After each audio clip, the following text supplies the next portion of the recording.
بسم اللہ الرحمن الرحیم۔ سورۃ انفال میں ہے، اللہ تبارک و تعالی نے ارشاد فرمایا، یا ایہا الذین آمنوا لا تخونوا اللہ والرسول وتخونوا اماناتکم وانتم تعلمون۔ اے ایمان والو، تم اللہ اور رسول کی امانتوں میں خیانت نہ کرو اور اپنی امانتوں میں بھی خیانت نہ کرو، حالانکہ تم جانتے ہو۔ اللہ تبارک و تعالی نے اس آیت مقدسہ میں اپنی امانتوں میں خیانت کرنے سے بھی منع کیا اور اپنے رسول کریم صلی اللہ علیہ وسلم کی امانت کے اندر بھی خیانت کرنے سے منع کیا، اور بندوں کے اپنی امانتوں کے اندر بھی خیانت کرنے سے منع کیا۔ اب سوال یہ ہے کہ اللہ کی امانت کیا ہے اور رسول کریم صلی اللہ علیہ وسلم کی امانت کیا ہے؟ اس بارے میں حضرت عبداللہ بن عباس رضی اللہ تعالی عنہما فرماتے ہیں کہ اللہ کی امانت سے مراد اللہ تعالیٰ کا فرض ہے، اور رسول کریم صلی اللہ علیہ وسلم کی امانت سے مراد ان کی سنت ہے۔ اس لیے آپ رضی اللہ تعالیٰ عنہ فرماتے ہیں، اللہ کا فرض چھوڑ کر اس کی امانت میں خیانت نہ کرو، اور تم رسول کریم صلی اللہ علیہ وسلم کی سنت چھوڑ کر خیانت نہ کرو۔ اور اپنی امانتوں سے کیا مراد ہے؟ اس کا وسیع مفہوم ہے،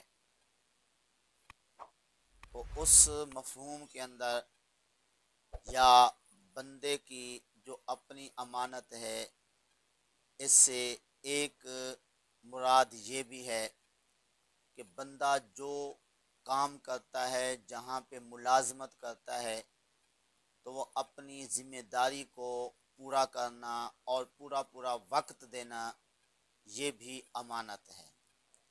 اگر 8 گھنٹے کسی نے طے کیے ہیں کہ وہ 8 گھنٹے کام کرے گا اور اتنی تنخواہ لے گا، تو وہ 8 گھنٹے ٹائم دینا، وقت دینا، اس کے لیے یہ امانت ہے۔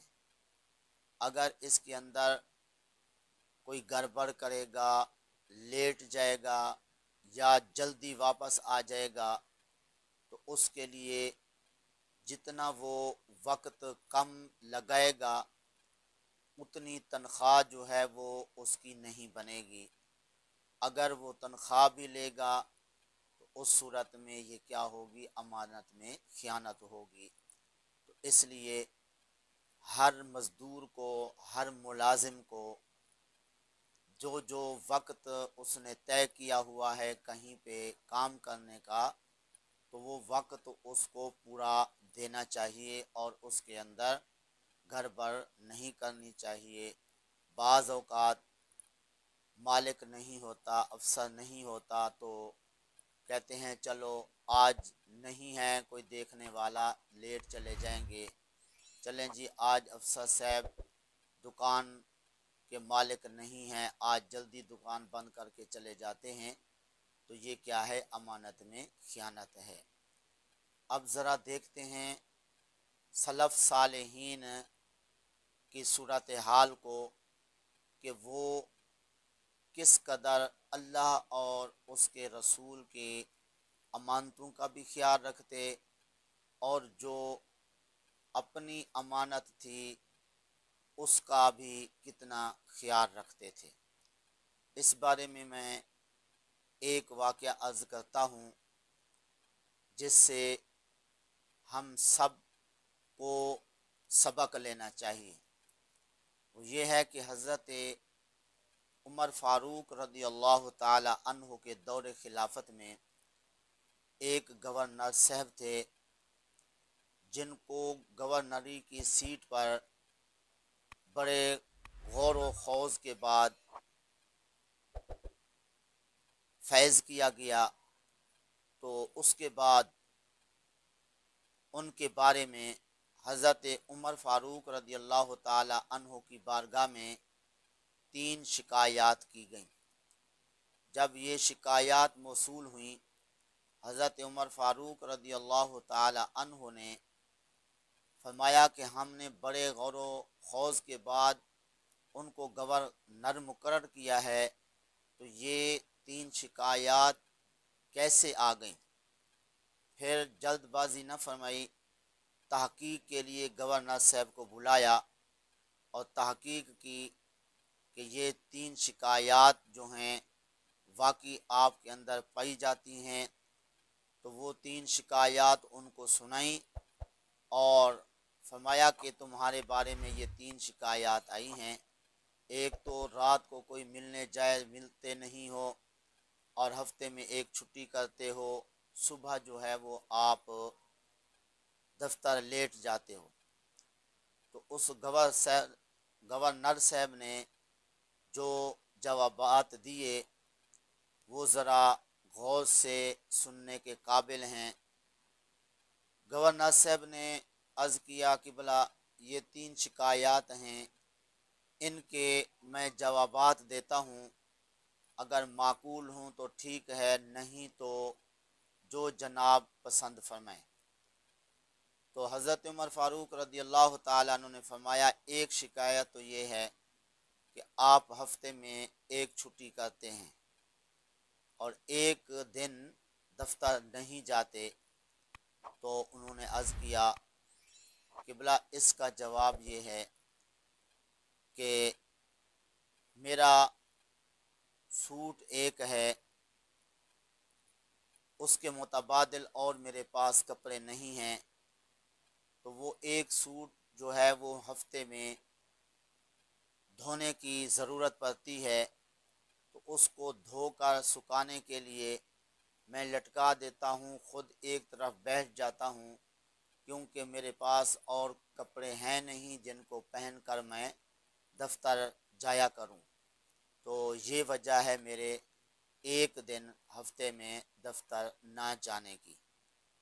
اور دوسری شکایت فرمایا کہ رات کو کوئی ملنے جائے تو تم ملتے نہیں ہو۔